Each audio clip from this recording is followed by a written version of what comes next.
And I don't say that's the only way to buy things. It's just that that's the group I want to have join me, because I don't want to have a changing group all the time. I measure Berkshire by how little activity there is in it. If I had a church and I was the preacher and half the congregation left every Sunday, I wouldn't say, "Oh, this is marvelous because I have all this liquidity among my members." You know,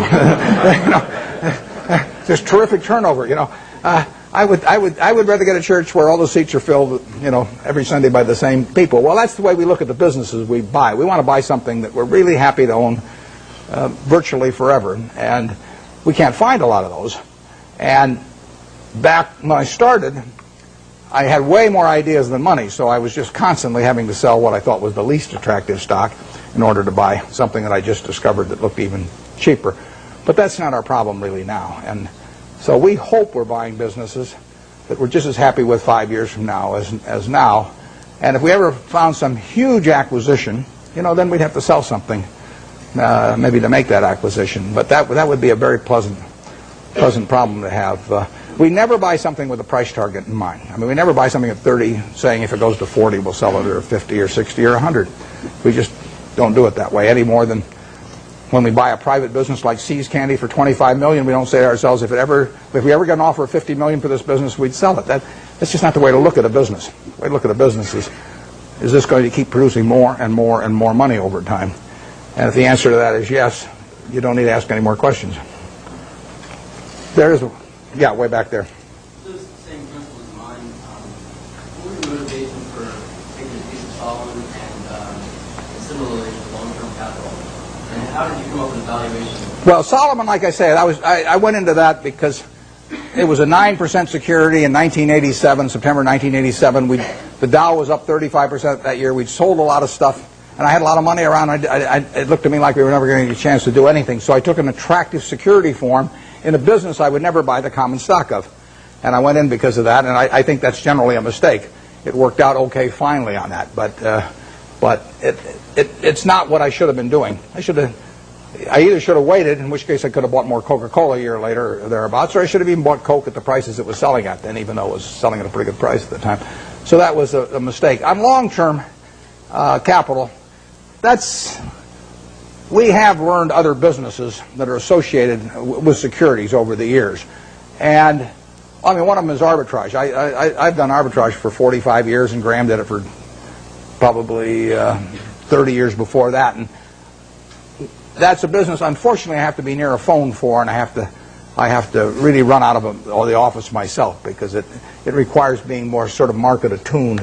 And I don't want to do that anymore. So unless a really big arbitrage situation came along that I understood, I won't be doing much of that. But I've probably been in 300 arbitrage situations at least in my life, maybe more. And it was a good business, perfectly good business. Long-term capital has a bunch of positions. They got tons of positions, but the top 10 are probably 90% of the money that's at risk. And I know something about those 10 positions. I don't know everything about them by a long shot, but I know enough where I would feel okay at a big discount going in, and we would have the staying power to hold it out. We might lose money on something like that, but the odds are with us. That's a game that I understand.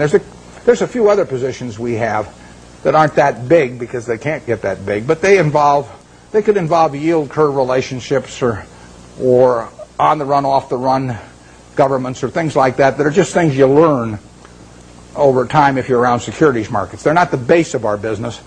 Probably on average, they've accounted for a half a percentage point of our return a year, or 3/4 of a percentage point a year of our return. They're little pluses that you get for actually having just been around a long time and learning a little bit about it. Not the first arbitrage I did, but one of the first arbitrages I did involved a company where they were offering cocoa beans in exchange for their stock. That was in 1955. And I bought the stock, turned in the stock, got warehouse certificates for cocoa beans, and they happened to be a different type. They were traded in the New York Cocoa Exchange, but there was a basis differential in my favor, and I sold them. I mean, that's just something that I was around at the time, so I learned about. Hasn't been a cocoa bean deal since. 40-odd years. I've been waiting for another cocoa bean deal. I haven't seen it, but it's there in my memory if it ever comes along. And that long-term capital is that on a big scale. Yep.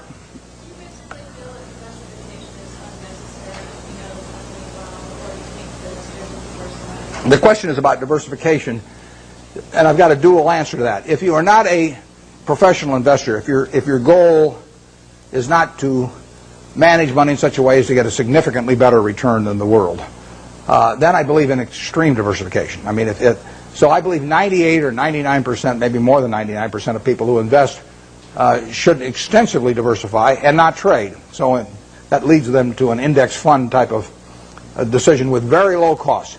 Because all they're going to do is own a part of America. And they made a decision that owning a part of America is worthwhile. I don't quarrel with that at all. That is the way they should approach it, unless they want to bring an intensity to the game to make a decision and start evaluating businesses.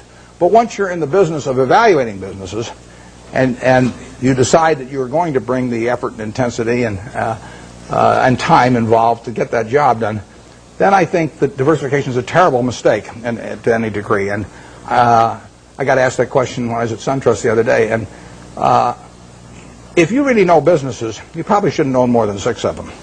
I mean, if you can identify 6 wonderful businesses, that is all the diversification you need. And you're going to make a lot of money. And I will guarantee you that going into a 7th one is going to, rather than putting more money in your first one, it's got to be a terrible mistake.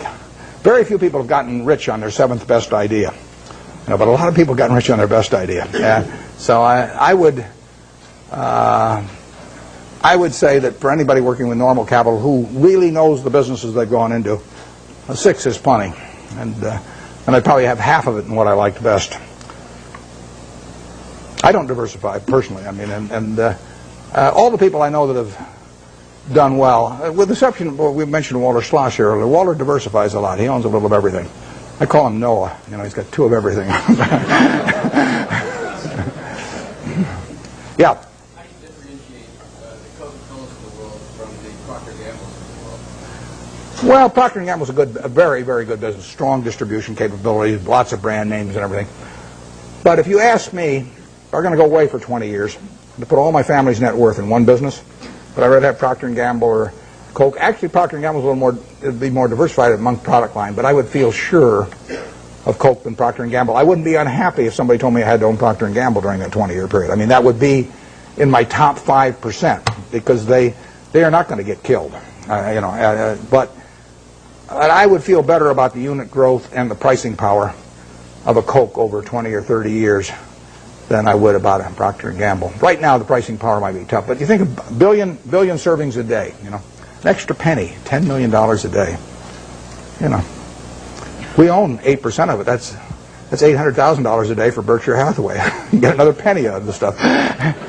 Doesn't seem impossible, does it? I mean, it's worth another penny. It doesn't. Right now, it'd be a mistake to try and get it in most markets. But over time, Coke will make more per serving than it does now. 20 years from now, I'll guarantee it'll make more per serving. They'll be selling a whole lot more servings. I don't know how many. I don't know how much more, but I know that. P&G's main products, I don't think they have the kind of dominance, and they don't have the kind of unit growth, but they're good businesses. I would not be unhappy if you told me that I had to put my family's net worth in P&G, and that was the only stock I could own. I would, I might prefer some other names, but there aren't 100 other names I would prefer.